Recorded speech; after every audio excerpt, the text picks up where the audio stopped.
Hi, I'm Bill Walker, member of Emmanuel. And before I became a college administrator, which I did for 30 years, I taught English literature, especially poetry. I love poetry. And I firmly believe that good religious poetry can add to our spiritual life and can enrich in life just generally. So I thought that it would be a good thing today to pick a poem and to go through it in a way that might be timely.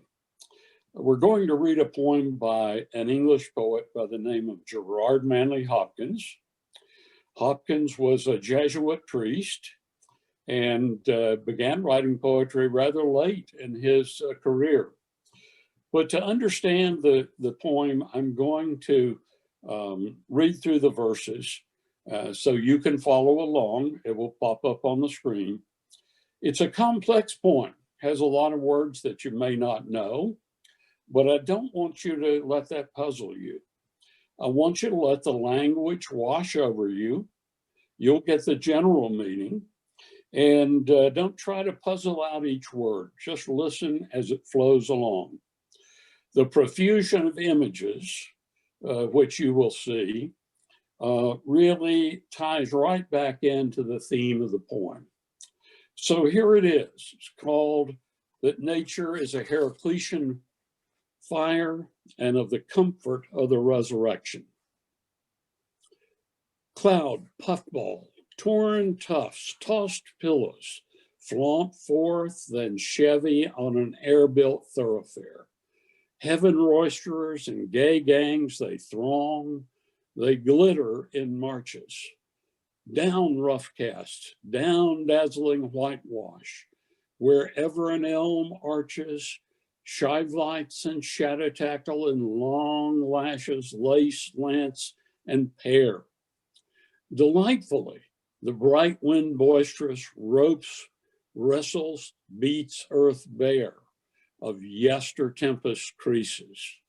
In pool and rut peel parches, squandering ooze to squeeze dough, crust, dust, staunches, starches, squadron masks and man marks, treadmire toil there, foot fretted in it.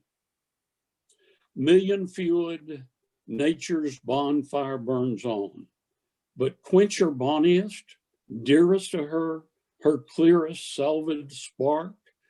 Man, how fast his fire dent, his mark on mind is gone. Both are in an unfathomable, all is in an enormous dark drowned. Oh, pity and indignation. Man-shaped that shone sheer off, disseveral a star, death blots black out, nor mark is any of him at all so stark, but vastness blurs and time beats level. Enough, the resurrection, a heart's clarion, away grief's gasping, joyous days, dejection. Across my foundering deck shone a beacon, an eternal beam. Flesh fade and mortal trash fall to the residuary worm. World's wildfire leave but ash.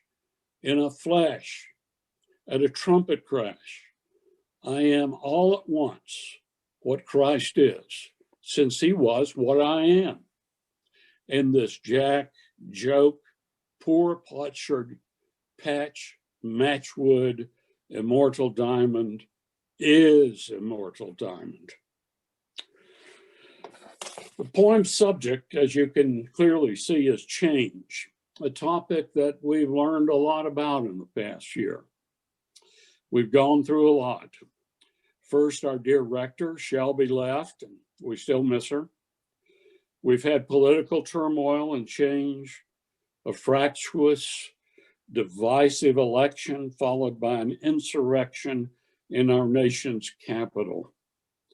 Then the pandemic hit with a vengeance, locked us in our home, kept us from church, and threatened us actually with death. Indeed, the pace of death has quickened. Every day as we read the newspapers, we scan the bulging obituaries and that contain notices about many of our friends, those who made life bright and enjoyable and meaningful. Even the famous are not spared. Singers, authors, actors, sports fans, sports stars all died, including most recently, I suppose, Hank Aaron. Today, we may feel unsettled, but let me assure you that change is and has been and will continue to be an everlasting problem. It's not going away. Poets and philosophers have pondered that forever.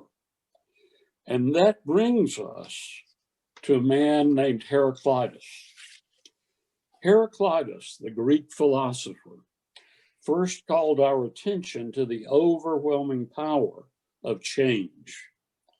Born 500 years before the birth of Christ, Heraclitus was the first to articulate the notion that everything is change. He likened the earth to a bonfire in which there are only two elements, fire and fuel. And guess what we are? We're the fuel. And in its turn, the flame consumes everything. Nothing remains but ash. And that is what so disturbs our poet today, Gerard Manley Hopkins. Sounds familiar to us today, doesn't it? Everything fades, dies, rots, and disappears.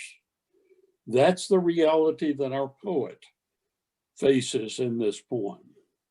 Now let's put the poem back up and move through it line by line. And I may even skip some of the lines that you can ponder on your own. As the poem opens, the poet is out for a walk on a beautiful early spring day. And like it is in the spring early on, there's been a storm. The storm came the day before.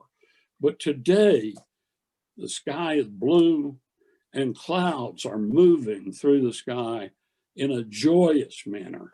They're scudding along like children bursting out of school at 3 o'clock. They rush by in bright throngs. The sun is reflected and moving through the branches of the elm trees that are nearby. And everything gives us this great sense of joy. But as the poet's eye begins to sink away from the sky back to ground level, he notices that the blustery day with its drying sun and gusty wind, this day is beating level the gullies and the furrows that were carved by the rain caused by the tempest of yesterday. The wind is also erasing marks that man has made in the landscape. Footprints peel up and crust over and collapse back to dust.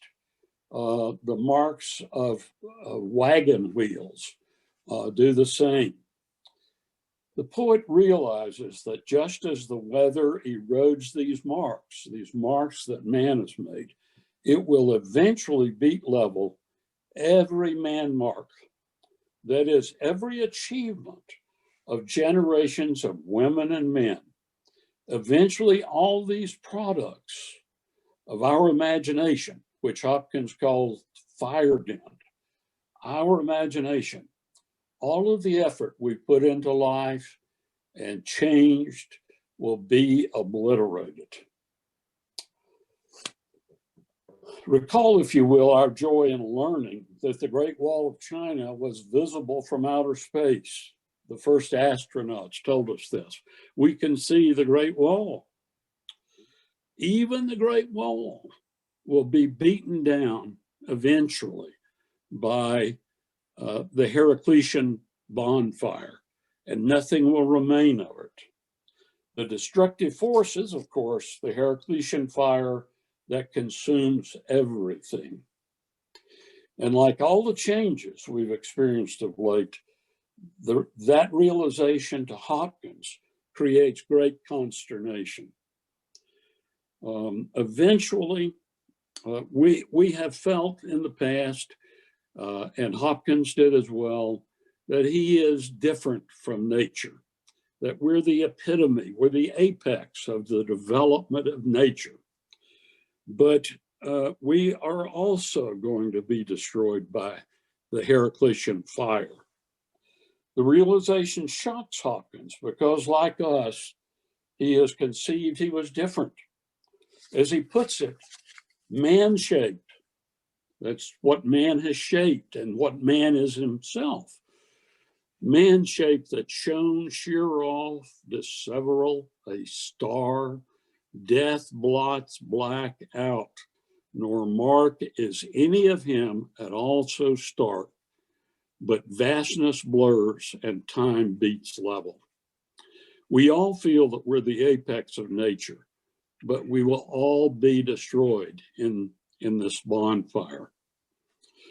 As the poet faces this reality, he's filled with pity and indignation.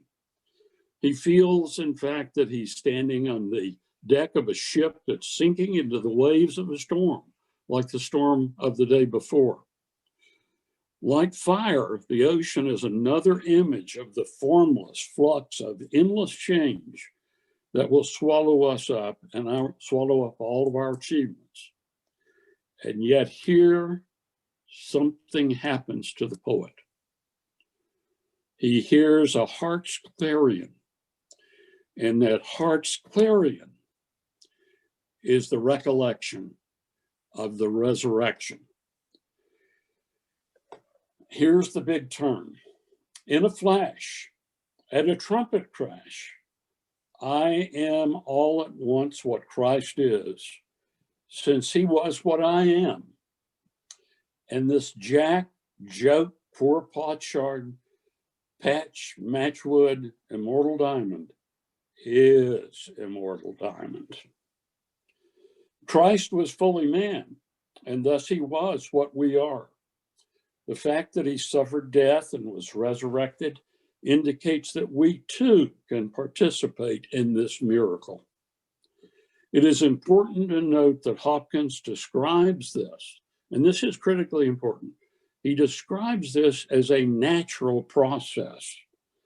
God takes us as he would a broken potsherd or matchwood, very insubstantial things.